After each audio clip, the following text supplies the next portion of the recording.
அடைமழை தொடர்ச்சியாக பெய்து கொண்டிருக்கின்றது. அந்த வகையில் மன்னார், வவுனியா, முல்லைத்தீவு மட்டுமல்ல, எங்கும் பாதிப்புகள் அதிகம், மிக அதிகம். இந்த நேரம் நந்திக்கடல் பாலத்தை மூடி இப்போது நாங்கள் வெள்ளத்துக்காக நிற்கிறோம். பாலத்தை மூடி வெள்ளமாக காட்சியளிக்கின்றது. இந்த நிலையில் போக்குவரத்துக்கு மக்கள் அவதிப்படுகின்றார்கள். நடந்து போகிற மக்கள் கூட அவதிப்படுகின்றார்கள்.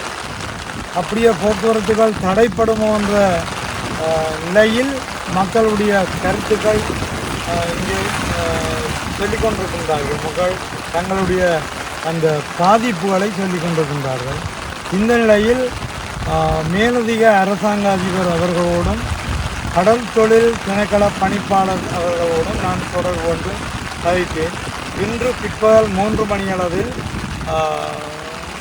மாவட்ட செயலகத்தில் ஒரு கூட்டம் கூடுவதாகவும், அந்த கூட்டம் கூடிய தாங்கள் இதே நிலைமையில் இருந்தால் இந்த தண்ணீர் பாய்வதற்குரிய மாதிரியான ஒழுங்கு, அதாவது இந்த நந்திக்கடல் மோத்துவாரத்தில் புத்திவிடப்படும் என்ற தகவலை அவர்கள் தெரிவித்தார்கள். அதுவரை நாங்கள் பார்த்து கொண்டிருப்போம். அது ஒரு பக்கம் இருக்க, இந்த பாலமானது எத்தனையோ தடவை நாங்கள் சொல்லிவிட்டோம். இந்த வந்த அரசாங்கங்கள் இந்த பாலத்தை போட வேண்டும் என்ற நோக்கத்தோடு இருக்கவில்லை. தென்னிலங்கை பகுதியில் இப்படி ஒரு பாலம் இருந்தால் ஏற்கனவே போடப்பட்டிருக்கும். ஆனால் இது வடக்கு கிழக்கு. நான் ஏற்கனவே கூட சொல்லியிருந்தேன், இந்த பாலம் கூட எங்களுடைய தமிழர்களுடைய இடத்தில் இருப்பதால் இது கூட பாதிக்கப்படுகின்றது என்று. அப்படியான நிலைமை மாற வேண்டும்.